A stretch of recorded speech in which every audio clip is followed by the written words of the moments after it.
souhaite la bienvenue dans cette nouvelle série de vidéos qui nous permettra d'aller à la rencontre des professionnels de la communication et du marketing. Pour cette première vidéo, je vous invite dans mon lieu de travail. Et oui, nous sommes aujourd'hui à Port-Louis, à la Bank One. Je suis en compagnie d'Ali Mahmoud, Head of Communications and Marketing de la Bank One. Bonjour Ali, comment allez-vous? Bonjour Virginie, ça va bien, merci. Je vous remercie de nous accorder cet entretien. Je voulais aujourd'hui parler un peu du marketing et de la communication, deux domaines qui ont énormément évolué ces dernières années. Comment avez-vous vu cette évolution justement? Très bonne question. En fait, pour moi personnellement, j'ai vécu beaucoup de changements au niveau du marketing dans ces 5 dernières années. Et je pense sincèrement que l'évolution du marketing, il y a eu beaucoup plus de changements ces 5 dernières années que depuis le début de ma carrière, par exemple. Je pense que ce n'est plus une tendance. C'est déjà bien établi que le marketing digital a une place prépondérante dans le marketing de nos jours.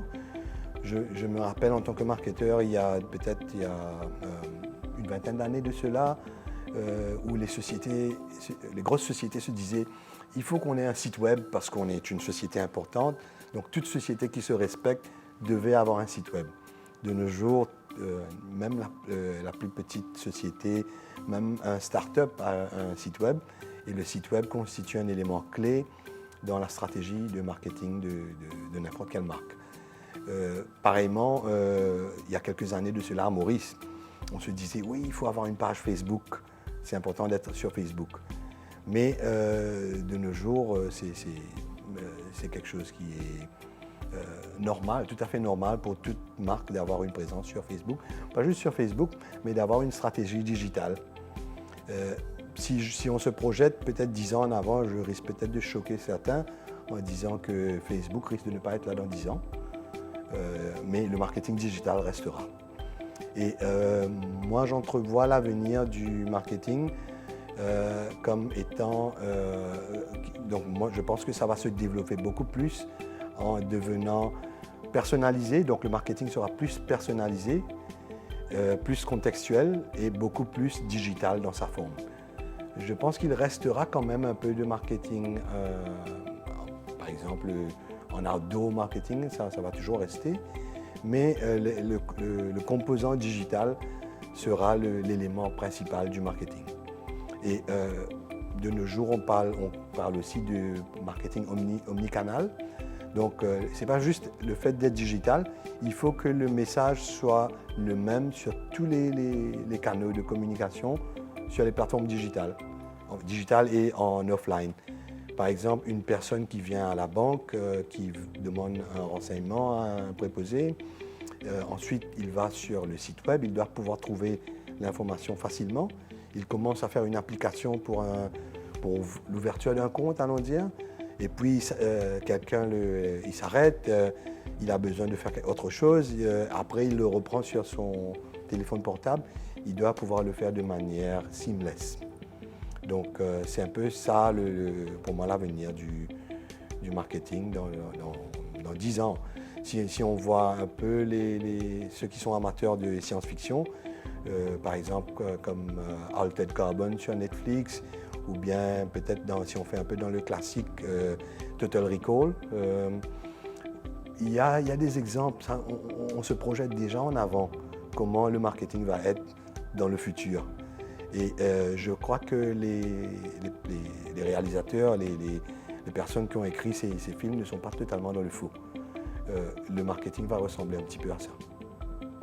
Donc, Ali, je pense qu'une bonne stratégie de communication, que ce soit de communication ou de marketing, est primordiale parce que cela permet aux entreprises de bien se situer, de bien démarrer toute campagne de communication.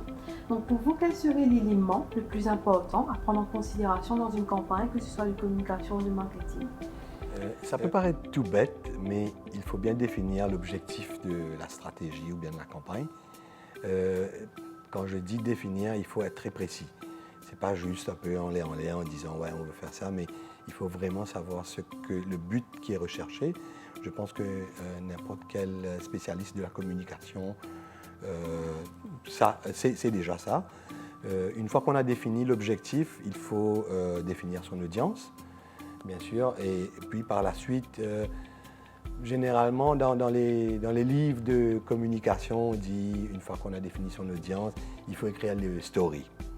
Après, voir les canaux et ensuite arriver au budget. Dans l'idéal, ça devrait se faire comme ça.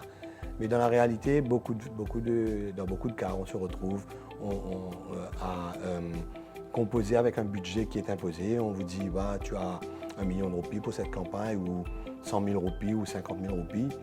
Donc, de ce fait, une fois qu'on a défini l'objectif et qu'on sait quelle est l'audience, pour moi, le plus important, c'est de prendre connaissance de l'enveloppe budgétaire qui est disponible. Et par rapport à ça, à ce moment-là, définir quels canaux de communication on va choisir, on va privilégier pour optimiser ce budget. Et une fois qu'on a défini les canaux, à ce moment-là, composer l'histoire, composer le story et essayer de sorte à ce que ce soit consistant sur les différents canaux et aussi en prenant en considération les spécificités de chaque canal. Justement, vous nous parlez de campagne de communication et de marketing. Y a-t-il une campagne en particulier qui vous a le plus marqué? La prochaine campagne. Pourquoi je dis ça? En fait, je vis au gré des campagnes et pour moi, j'essaie de m'investir pleinement dans chaque campagne que je fais et j'essaie de faire de sorte que ce soit la meilleure campagne de toutes. Bon, c'est vrai que de par mon parcours dans le secteur bancaire, j'ai eu l'occasion de faire pas mal de rebranding et quelque chose qui me tient beaucoup par cœur aussi, c'est les produits qui sont durables, donc sustainable pour l'environnement. Et j'ai essayé d'encourager le lancement de certains produits durables et ces campagnes ils ont quand même un bon souvenir pour moi. Pour finir, j'aurais une dernière petite question pour vous. Si vous deviez donner un conseil à un jeune qui souhaiterait faire carrière dans la communication ou le marketing, quel conseil lui donneriez-vous? Le même conseil que je donne à mon fils, ne te lance pas dans un choix de carrière si tu n'es pas passionné par le métier. Pour moi, c'est très personnel à moi, j'aurais beaucoup plus de respect pour un artiste connu qu'un, par exemple, un avocat ou un médecin dont personne n'a entendu parler. Donc c'est très important de bien choisir le métier et de faire ce qui vous passionne. Donc automatiquement, je pense que ça fera de sorte que la personne aura un impact beaucoup plus important par rapport à son métier.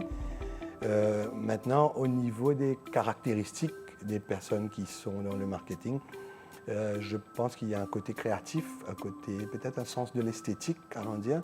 Pas forcément, on n'a pas besoin d'être dessinateur ou d'avoir des talents d'artiste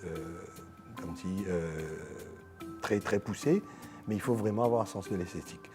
Ensuite, il faut être passionné par les gens et essayer d'avoir une passion pour comprendre les gens, qu'est-ce qui les motive au quotidien, comment ils se comportent, qu'est-ce qu'ils font, comment ils font leurs choix. Donc, par exemple, j'ai une des personnes qui est dans mon équipe qui a un diplôme en psychologie et qui maintenant fait du digital marketing. Donc, je pense que c'est pas totalement déplacé. Donc, une personne qui aime vraiment les relations humaines et a une passion pour les gens a sa place dans le marketing. Mais il faut un mix. Donc un peu de créativité, un peu de compréhension des gens et aussi, malheureusement, peut-être certaines personnes me disent « moi je suis créatif, je n'aime pas les chiffres ». Avec le futur du marketing qui devient de plus en plus digital, de nos jours, on demande, tout ce qu'on fait, on vous demande « what is the return on investment ». Donc il faut aussi avoir un œil pour les chiffres, pour analyser les résultats de ce qu'on a fait par la suite et essayer de s'améliorer constamment. Merci beaucoup Ali. Quant à moi, je vous donne rendez-vous très bientôt pour une nouvelle vidéo.